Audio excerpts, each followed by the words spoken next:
Hi friends, మంచి మాట మీతో పంచుకుంటున్నాను. అది మంచి వెనక ఎవరు వెళ్ళడండి.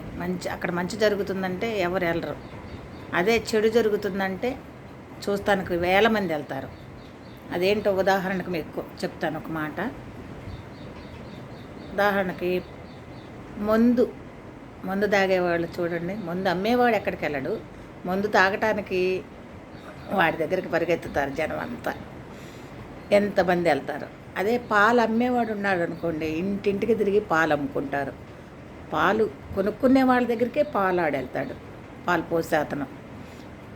అదే పాలు కావాలి అన్న వాళ్ళు పాలు ఆయన దగ్గరికి రారు కదా, ఎక్కడున్నారో తెలియదు కదా. మధ్య ఉండే అమ్మేవాడికైతే ఆ వాడైతే అందరికీ తెలుసు, తాగే వాళ్ళకి పరిగెత్తారు ముందు నాకు అని. అదండి ఈ ప్రపంచం. తెలుసుకోండి. బాయ్.